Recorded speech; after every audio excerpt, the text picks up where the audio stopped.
인도네시아가 또다시 한국의 신뢰를 흔드는 장면이 외신을 통해 공개되면서 우리 방산업계가 크게 술렁이고 있습니다. 불과 2주 전까지만 해도 한국과 협력을 정상화하겠다던 인도네시아가 갑자기 일본 잠수함에 올라 시찰을 진행한 모습은 단순한 방문으로 보기엔 무언가 찜찜한 기운을 남겼습니다. 해외 군사 전문지들이 곧바로 인도네시아가 다시 양다리 전술을 쓰기 시작했다고 경계한 이유도 여기에 있습니다. 사실 이런 모습은 이번이 처음이 아닙니다. 한국과 공동 개발 중인 KF-21의 분담금을 1조 원 가까이 체납해놓고도 한국이 양보하자 뒤늦게 협력을 약속했다가 또 며칠 지나지 않아 일본 쪽으로 기웃거리는 일이 반복되고 있습니다. 그러니 한국 방산업계에서 또 시작이구나라는 말이 나오는 게 당연합니다. 더 충격적인 건 따로 있습니다. 인도네시아는 2019년에 한국의 잠수함 3척을 추가 발주해놓고 계약을 발효시키기 위한 1,600억 원 계약금조차 2년 넘게 미지급한 상태였습니다. 국방장관이 바뀌자마자 무기 도입 다각화라는 명목으로 절차를 통째로 멈춰버렸고 한국 측이 1년 넘게 현지로 찾아가 재개를 요청했지만 돌아오는 답은 늘 똑같은 검토 중이었습니다. 이쯤 되면 왜 방산업계가 인도네시아를 신뢰하기 어렵다고 말하는지 설명이 필요 없습니다. 심지어 105mm 차륜형 포병 시스템 도입 과정에서도 똑같은 일이 벌어졌습니다. 한국의 지원을 받으며 적극적으로 협의를 진행하던 인도네시아가 어느 날 갑자기 연락을 끊고 아무 설명 없이 다른 나라 장비를 둘러보며 한국을 흥정카드처럼 쓰는 행태를 보인 겁니다.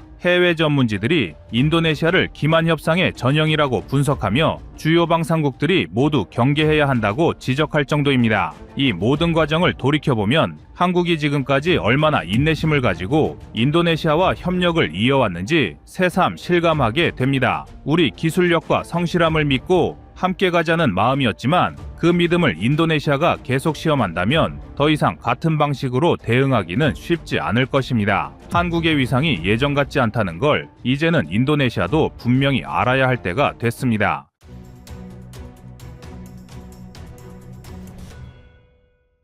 그럼 인니는 왜 이러는 것일까요? 아무리 신뢰가 없는 국가라고 하더라도 이번 에이펙에서 한국과 방산 분야에서 적극적으로 협의하고 싶다고 인니 대통령이 직접 언급할 정도로 한국과의 방산 협력을 학수고대하고 있습니다. 하지만 지금 보이는 인니의 행동은 개차반도 이런 개차반이 없을 정도입니다. 관련 전문가들의 분석에 따르면 인도네시아가 일본 잠수함을 기웃거린 이유, 표면적으로는 다각화지만 속내는 전혀 다릅니다. 외신들도 하나같이 지적합니다. 한국의 KF-21 너무 잘 만들어서 인니가 한국에게 버려지지 않으려는 발버둥 치는 것이라고 분석합니다. 이미 4.5세대를 넘어 5세대급 성능을 보여주는 KF-21은 인도네시아가 절대로 놓칠 수 없는 차세대 전투기 사업입니다. 그런데 분담금 체납으로 체면은 구겨졌고 한국의 기술력은 세계가 주목하는 수준까지 치솟았습니다. 그러니 인니 입장에서는 우리가 일본 잠수함도 본다는 제스처로 협상력을 높이고 싶었던 것이죠. 하지만 정작 성능 비교를 하면 답은 이미 나와 있습니다. 잠수함도 항공기도 미래전력도 한국이 몇 수위입니다. 결국 인도네시아가 아무리 흔들어도 자신들이 의지할 수 있는 건 한국산 KF-21뿐이라는 사실을 누구보다 인니 스스로가 잘 알고 있습니다. 이제 한국산 무기는 국제사회에서 환영받는 무기가 되었고 유럽까지 한국에게 선택받지 못할까봐 전전긍긍하고 있습니다. 그런데 인도네시아는 아직 이런 현실을 직감하지 못하는 것 같습니다. 선택하는 것은 자신들이 아니라 바로 우리 대한민국이라는 것을 말이죠. 일본이 인도네시아 틈새를 파고든 건 겉으로 보면 일본의 계산이지만 깊게 들여다보면 오히려 인도네시아의 KF-21 의존도가 얼마나 큰지 드러난 장면이었습니다. 인니가 일본 잠수함을 갑자기 시찰한 이유도 외신들은 한 목소리로 말합니다. 한국을 향한 명분 쌓기라고요. KF-21 분담금 체납으로 체면이 구겨진 상황에서 한국산 최첨단 전투기만큼은 놓칠 수 없으니 우리는 여러 옵션을 본다는 듯한 외교적 제스처를 연출한 겁니다. 하지만 실제로는 모두가 압니다. 인도네시아가 원하는 건 일본 잠수함이 아니라 한국의 하이엔드 전투기 기술 그리고 KF-21 개발 파트너의 지위를 유지하는 것입니다. 일본도 이 사실을 누구보다 잘 알기에 서둘러 잠수함을 들이밀었지만 잠수함 몇 척 본다고 한국의 기술 우위가 흔들릴 리가 없습니다. 결국 인도네시아는 또 한 번 증명했습니다. 역시 인도네시아는 국가 신뢰도가 바닥이라는 것을 다시 한번 증명해줬습니다. 해외 외신들의 분석 또한 인도네시아의 일본 잠수함 시찰을 단순한 쇼로 치부하고 있습니다. 한국을 협상 테이블에서 압박하기 위한 의도적인 전략으로 해석하지만 이것이 한국에게 먹혀 들어갈 것이라고 생각하지는 않는데요. 그리고 외신들의 분석은 한 가지 공통점을 향합니다. 인도네시아는 한국의 기술과 생산 역량을 잘 알면서도 이를 하나의 가격 인하용 카드나 협상 지렛대로 사용하는 경향이 있다는 것입니다. 그런데 이번 사안의 진짜 심각성은 돈이 아니라 의도적인 반복성에 있습니다. KF-21 분담금 체납, 차륜형 포병 체계도입 지원, 잠수함 계약금 미지급, 그리고 이번 일본 잠수함 타진까지 행동 패턴이 동일하게 반복된다는 것은 단순한 행정 문제나 예산 문제를 넘어 협상 전략 자체가 기만적이라는 뜻입니다. 그렇기 때문에 한국 방산업계가 더 이상의 협력은 어렵다고까지 평가하게 된 것입니다. 하지만 더욱 흥미로운 지점은 이렇게 신뢰가 무너진 인도네시아에게도 왜 여전히 일본, 프랑스, 러시아 심지어 터키까지 관심을 보이는가 하는 점입니다. 이는 국제 전략 환경을 이해해야 풀리는 문제입니다. 인도네시아는 세계 4위의 인구로 약 2억 8천만 명의 인구수를 자랑합니다. 또 동남아 최대 경제 규모인 GDP 약 1.3조 달러입니다. 그리고 수천 개의 섬을 기반으로 한 해양 전력이 국가의 존립을 좌우하는 구조적 특성을 가지고 있습니다. 특히 국방 예산은 최근 10년간 평균 6.5% 증가, 2030년에는 300억 달러 돌파가 예상될 정도로 폭발적인 성장세를 보이고 있습니다. 방산업체 입장에서는 신뢰가 부족해도 절대로 놓칠 수 없는 거대 시장인 것입니다. 여기에 더해 인도네시아는 전략 요충지라는 점에서 군사 외교적 가치는 한국보다 더 큽니다. 세계 교역량의 40% 이상이 오가는 말라카 해협을 통제하거나 우회하는 해양 항로의 핵심에 자리하고 있기 때문입니다. 일본과 프랑스는 이 지점을 특히 주목합니다. 일본은 남중국해에서 중국의 영향력이 커지자 인도네시아와 협력을 강화해 친일 안보벨트 구축을 노리고 있고, 프랑스는 아세안 지역으로 군사 해군 영향력을 확대하기 위한 발판으로 인도네시아를 선정했습니다. 인도네시아는 누구나 신뢰하기 어렵다고 말하면서도 방산 강국들이 절대 포기하지 못하는 시장입니다. 인구 규모, 해양 전략 위치, 국방비 성장세가 엄청나다 보니 일본도 이번 잠수함 시찰 기회를 절대 놓치지 않았습니다. 특히 한국 잠수함 기술이 동남아에서 빠르게 영향력을 넓히고 있으니 일본 입장에서는 인도네시아라는 초대형 고객을 빼앗기지 않으려는 절박함까지 담겨 있었습니다. 하지만 한국의 상황은 훨씬 부담이 큽니다. KF-21 공동개발 파트너로 인도네시아를 끌어들인 만큼 단순한 수출국이 아니라 개발 지원과 분담금 미납까지 모두 한국이 감당해야 했습니다. 이런 구조가 반복되면서 전문가들은 이제는 인도네시아 의존도를 줄여야 한다고 강조합니다. 반면 폴란드, 체코, 노르웨이, 아랍에미리트 같은 국가들은 계약금부터 30에서 40%를 바로 지불하고 조립라인까지 함께 세우는 이상적인 협력 모델을 보여주며 한국 방산의 진정한 우군으로 떠올랐습니다. 인도네시아의 15%와 비교하면 신뢰도가 확연히 드러납니다. 결국 이번 일본 잠수함 시찰 소동은 단순한 시찰이 아니라 한국이 앞으로 어떤 국가와 손을 잡아야 하는지 알려주는 선명한 신호입니다. 인도네시아는 거대한 시장이지만 한국이 반드시 붙잡아야 할 유일한 파트너는 아니라는 사실이 점점 명확해지고 있습니다.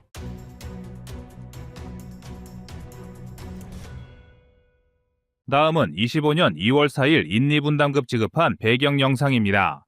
사실 KF-21 보라매 개발 과정에서는 공개되지 않은 작은 파장이 하나 있었습니다. 인도네시아 기술진 일부가 2016년경 당시 사업인 KF-X 설계 핵심 자료를 자국연구소로 빼내려 했던 정황이 포착된 적이 있었던 겁니다. 작년에 이러한 인니의 몰지각한 행동이 국내 언론을 통해 밝혀지긴 했지만 인니는 이전부터 꾸준히 기술 도둑질을 일삼아왔었습니다. 다행히 한국항공우주산업 내부기획단에서 이를 파악하고 긴급 조치에 들어가며 한바탕 소동이 벌어졌는데, 이를 계기로 한국 측은 기술 보호 체계를 한층 강화했습니다. 이후 인도네시아 연구원들의 자료 접근 방식이 제한되면서 한동안 양국의 신뢰 관계에도 금이 갈 뻔했지만 다행히 크게 번지지 않고 일단락되었습니다. 그런데 이 사건이 있은 직후 인도네시아 측에서 기술 이전 범위를 더욱 늘려달라는 요구가 나왔다는 것이 핵심입니다. 개발비는 내지도 않았는데 기술은 더 달라고 하자 당연히 한국 측의 반발은 커질 수밖에 없었습니다. 그때부터 분담금 미납 문제까지 얽히며 인도네시아가 슬그머니 발을 빼려 했다는 모양새를 보인 것인데요. 바로 이 숨은 비화 덕분에 우리가 보는 인도네시아의 행보가 지금처럼 갈팡질팡하게 된 것 아니냐고 일부 전문가들은 분석하고 있습니다. 그래서 준비했습니다. 오늘은 한국과 인도네시아의 분담금 협상이 마무리된 배경에 대해 알아보겠습니다.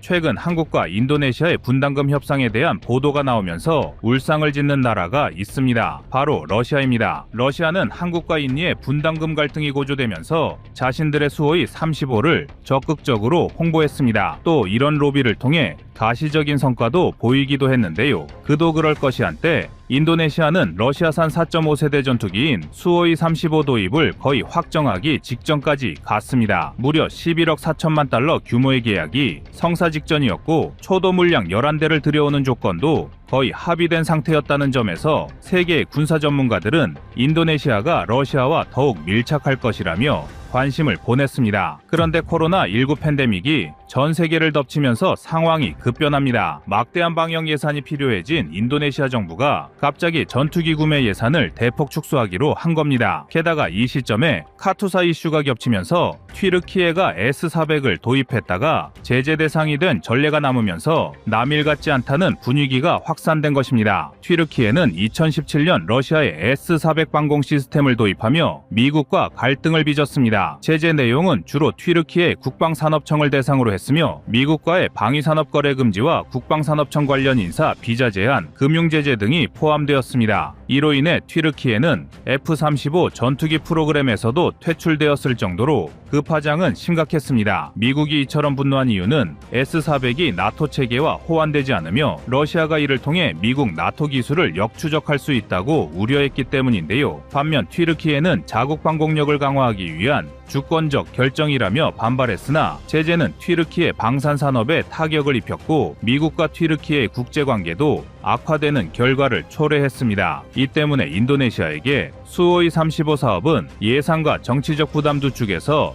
동시 압박을 받으며 사실상 잠정 동결 상태에 들어갔습니다. 러시아 대사관 측은 계약이 완전히 파기된 적은 없다며 조만간 재개될 가능성을 언급했지만 인도네시아 국방부 공식 입장은 이미 라팔과 KF-21이 있으니 굳이 수호이 35를 구매할 필요가 없다는 강경 모드였는데요. 러시아 입장에선 분명 뼈아픈 대목이라 할 수 있습니다. 특히 프랑스의 라팔 도입 계약이 지난 1월에 공식 마무리되면서 인도네시아가 향후 라팔 42대를 차근차근 도입해 전력 공백을 메울 수 있게 된 점이 수호이 35의 운명을 더더욱 어둡게 만들었습니다. 즉, 한국이 빠진 빈틈을 러시아의 수호이 35로 비집고 들어오려 했다가 사실상 퇴출된 것이라 할 수 있습니다. 사실 인도네시아가 라팔에 이어 KF-21까지 도입한다면 러시아 전투기가 설 자리는 더욱 협소해질 것이 자명하기 때문입니다. 그렇다면 이쯤에서 이런 질문이 생깁니다. 인도네시아는 정말 수호이 35 대신 라팔 그리고 KF-21을 선택하려는 걸까?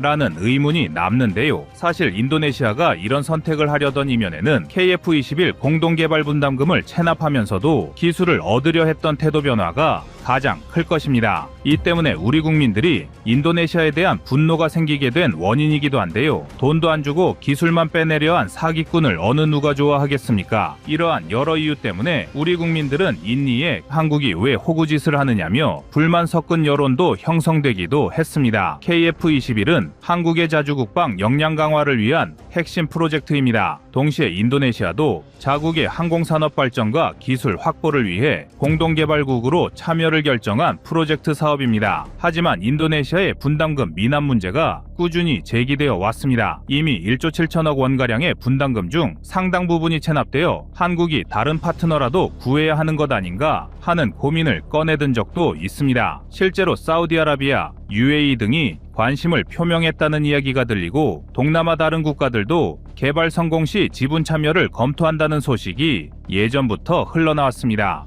그러나 인도네시아가 완전히 손을 떼지는 않았습니다. 인도네시아 연구진도 한동안 KF-21 개발 현장에 파견되어 활동했고 분담금 조정 문제로 갈등이 심했지만 결국 완전히 파탄나지는 않았습니다. 그러다 한때 인도네시아 정부 내부에서 KF-21 사업 탈퇴 가능성을 심각하게 논의했다는 뉴스가 돌았는데, 당시 인도네시아는 러시아산 전투기도 고려 중이고 미국, 프랑스산 전투기 역시 눈에 들어오는 복합적인 이유로 KF-21 프로젝트에서 빠지면 어떻겠냐는 시나리오였는데요. 하지만 가만히 계산해보니 PTDI 입장에서는 KF-21 양산이야말로 자국 항공산업에 직접적인 도움이 된다는 결론에 다다른 것으로 보입니다. 쉽게 말해 이거 놓치면 미래에 쓸만한 기술을 얻을 기회가 날아간다는 절박함이 작용했다는 겁니다. 그래서 당장은 분담금 미납 문제가 잠시 수면 아래로 들어간 상태고, 기술 이전 범위를 놓고 벌어지는 실랑이 정도만 조용히 남은 것으로 알려진 것입니다. 분담금 지급에 대한 두 나라의 실랑이만 펼쳐지고 다른 부분에 대해서는 지지부진한 상태로 2년가량을 이어오게 됐는데요. 그런데 사실 한국은 인도네시아를 KF-X 사업에서 완전히 배제시키려고까지 했습니다. 그리고 당시 인도네시아 연구진이 일시적으로 KF-21 개발 현장에서 배제된 적도 있기 때문입니다. 이는 체납된 분담금 문제와 맞물려 결국 기술 유출 가능성에 대한 우려가 커졌기 때문인데요. 그리고 한국은 향후 인도네시아가 분담금을 다 지급하고 다시 참여한다고 해도 기술 이전 범위는 크게 축소시키려는 계획까지 추진했습니다. 당시 국내 여론이 인도네시아에 대한 불신이 최고조를 찍던 시기였기 때문에 이는 어찌 보면 당연한 수순이었습니다. 그래서 인예 사업 참여는 사실상 현지 조립 수준에 그칠 것이란 관측도 나온 것이 이런 이유 때문이었습니다. 그럼에도 불구하고 인도네시아가 KF-21에 관심을 놓지 못하는 이유는 분명합니다. KF-21의 비행 테스트가 현재까지 매우 안정적으로 진행되며 별다른 치명적 결함이 드러나지 않았다는 것이 결정적이라 할 수 있습니다. 뿐만 아니라 공대공공대지 무장 통합과 추후 블록 업그레이드를 거치면 경제형 스텔스기로도 발전할 가능성 등 매력적인 포인트가 많습니다. 특히 타우러스 미사일을 통합할 수도 있다는 소식이 들리면서 인도네시아뿐만 아니라 필리핀, 페루 등 잠재 고객들에게 엄청난 관심거리가 되고 있습니다. 결국 KF-21이 블록1 단계에서도 공대지 능력을 어느 정도 충족할 수 있다면 실제 도입으로 이어질 가능성이 한층 높아진 셈입니다. 인도네시아는 2022년 1월부터 라팔 42기를 도입한다고 천명했습니다. 이 계약은 이미 주요 조건이 대부분 확정되었고 프랑스와 긴밀한 협력 체계를 갖추면서 서유럽 진영과의 방산 협력을 더욱 공고히 하는 효과도 얻고 있습니다. 그런데 프랑스가 인니를 믿지 않으면서 인니의 계획이 꼬였습니다. 먼저 프랑스의 생산 일정 문제와 인도네시아의 재정 상황이 겹치면서 인도가 지연되고 있다고 말하고 있지만 그동안 인니가 보여준 국제 신뢰도가 바닥인 것을 안프랑스가 대금 지급에 대한 불확실성 때문에 지연시킨다는 말이 있을 정도입니다. 그래서 실제 전투기의 인도 시점은 생산 일정과 인도네시아의 재정적 준비 상황에 따라 무기한 지연되고 있는 상태입니다. 그도 그럴 것이 KF-21이 완전히 양산되고 기술력과 실전 운용 성능이 입증된다면 인도네시아로서는 라팔 플러스 KF-21이라는 투트랙으로 공군 현대화를 이룰 수 있게 됩니다. 오히려 러시아 전투기 도입보다 정비 편의성이나 추후 부품 조달 부분에서는 월등히 유리할 뿐만 아니라 서방 진영과의 군사협력 차원에서도 훨씬 유리하다는 판단을 내린 것인데요. 그렇다면 이제 남은 과제는 무엇일까요? 바로 KF-21 양산 물량에 대한 조속한 계약 체결과 인도네시아 분담금에 대한 확실한 지급입니다. 인도네시아가 수호이 35회 등을 돌리고 대신 라팔과 KF-21에 집중하겠다는 메시지는 이미 여러 번 암시되었습니다. 필리핀 등 주변국도 KF-21의 블록 업그레이드를 주시하고 있으며 한국의 FA-50이 이미 동남아 시장에서 상당한 신뢰도를 쌓았다는 점도 긍정적 요인입니다. 게다가 KF-21이 현재까지 1000번이 넘는 시험 비행에서 큰 문제점을 노출하지 않았다는 점은 인도네시아 측이 다시금 잔류 의지를 보이는 핵심 원동력으로 작용하고 있습니다. 과거에 있었던 기술 유출 논란 그리고 분담금 미납이라는 껄끄러운 사안들은 여전히 시한폭탄처럼 남아있지만 이 프로젝트에서 발을 빼는 순간 PTDI나 인도네시아 항공산업 전체가 크게 뒤처질 수밖에 없다는 현실적 계산이 있습니다. 반면 한국 역시 단독 개발로 가더라도 큰 무리가 없을 정도로 역량을 갖추었지만 인도네시아와의 국제협력 프레임 자체를 간단히 포기하고 싶지는 않을 것입니다. 또한 KF-21 이후에도 중형 전투기 시장에서 공동 판로를 모색한다면 동남아와 중동 시장 공략에 든든한 파트너가 될 수 있기 때문입니다. 당장 우리에게는 인니는 계륵과 같은 존재이지만 KF-21 개발 분담금에 대한 지급을 확실히 한 이상 대한민국은 인니를 잘 활용하여 동남아의 KF-21 수출을 위한 교두보로 마련하여 그동안 인니가 우리에게 보여준 행동이 얼마나 멍청한 행동이었는지를 깨닫게 만들어야 할 것입니다.